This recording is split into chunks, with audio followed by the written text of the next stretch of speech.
Assalamualaikum warahmatullahi wabarakatuh. Alhamdulillah, assalatu wassalamu ala rasulillah Sayyidina Muhammad wa ala alihi wa ashabihi wa mawala. Amma ba'du, faya ayuhal hadirun ittaqullaha la'allakum tuflihun. Pada kesempatan ini, marilah kita bahas tentang pandangan Quraisy Shihab terhadap poligami.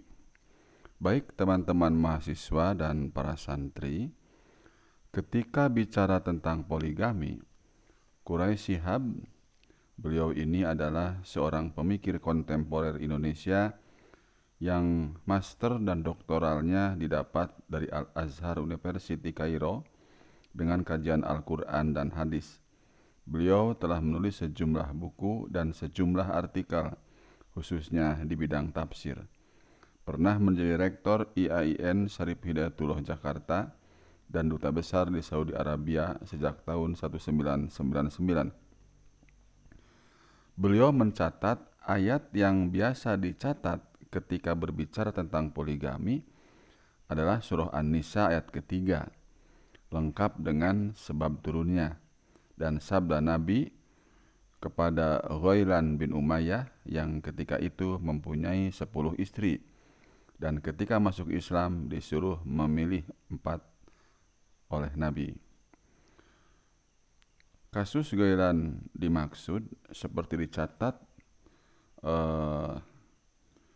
Inna Ghailani bin Salamah aslimu wa indahu asyaru niswatun faqala lahun Nabi sallallahu alaihi wasallam amsik arba'an wa faraqo satiruhunna. Pada bagian lain ditegaskan, ada kasus Ghailan bin Salamah dan Naufal bin Muawiyah. Hadis ini bersumber dari Abdullah bin Umar dalam At-Tirmizi atau Sunan At-Tirmizi, Kitabun Nikah, hadis nomor 1047. Juga Ibnu Majah dalam Sunan Ibnu Majah, Kitabun Nikah, hadis nomor 1943.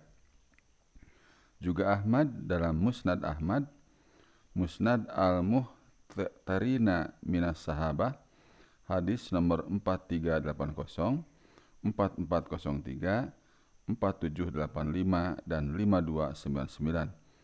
Imam Malik juga dalam Al-Muwatta, Kitabut Thalaq, hadis nomor 1071. Muhammad Quraisy Shihab dalam Wawasan Al-Quran, Tafsir Maudu'i atas pelbagai persoalan umat, Bandung Mizan 1996 halaman 199. Adapun sebab turunnya An-Nisa ayat ketiga yang dicatat Quraisy adalah apa yang diuraikan Aisyah radhiyallahu anhu menyangkut sikap sementara orang yang ingin mengawini anak-anak yatim yang kaya lagi cantik dan berada dalam pemeliharaannya, tetapi tidak ingin memberikan mas kawin yang semestinya serta memperlakukannya secara tidak adil. Turunnya ayat ini dengan demikian bertujuan melarang perilaku tersebut. Penyebutan 2, 3, atau 4 dalam ayat ini pada hakikatnya adalah tuntutan berlaku adil kepada para anak yatim tersebut. Redaksi ayat ini mirip dengan ucapan seorang yang melarang orang lain memakan makanan tertentu. Dan untuk menyatakan larangan itu dikatakan, jika Anda khawatir akan sakit bila makan makanan ini, habiskan saja makanan selainnya yang ada di hadapan Anda selama Anda tidak khawatir sakit. Tentu saja perintah menghabiskan makanan yang lain hanya sekedar untuk menekankan larangan memakan makanan tertentu itu. Demikian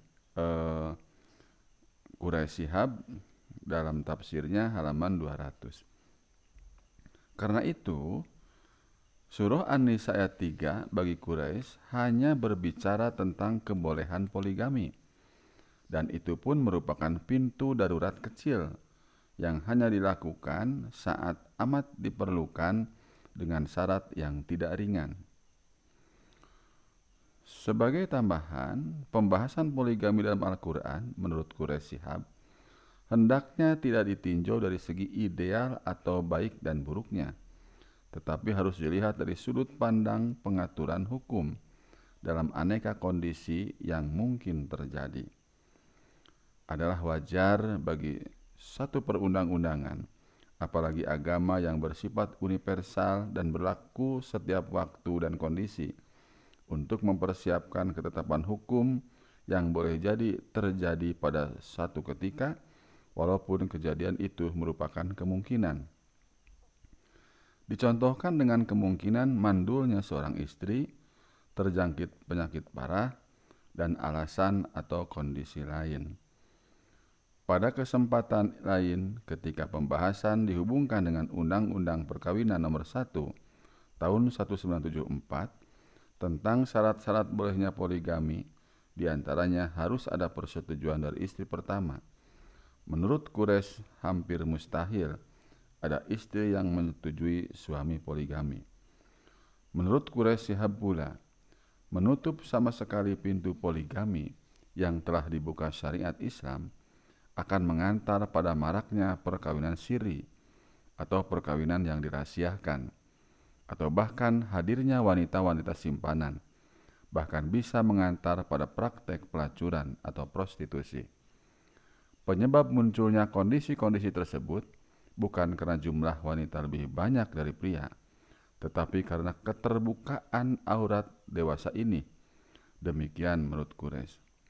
Juga menurut Quraisy, bukan harus merevisi isi Undang-Undang Perkawinan Nomor 1 Tahun 1974 yang berhubungan poligami, tetapi diharapkan kebijaksanaan dan ijtihad para hakim di lapangan. Demikian menurut Quraisy Shihab dalam bukunya Hukum Menjadikan Pegawai Negeri Wanita Istri Kedua, dalam Harian Umum Republika, Dialog Jumat 7 Agustus 1998, halaman 9. Dengan ungkapan lain, Quraisy menekankan pentingnya memahami konteks dan kejelian atau kecerdasan para hakim untuk memberikan kemungkinan poligami bagi yang mengajukan. Adapun keadilan yang disyaratkan dalam poligami oleh An-Nisa ayat 3 menurut Quraisy adalah keadilan material, sedang An-Nisa 129 adalah keadilan immaterial atau cinta.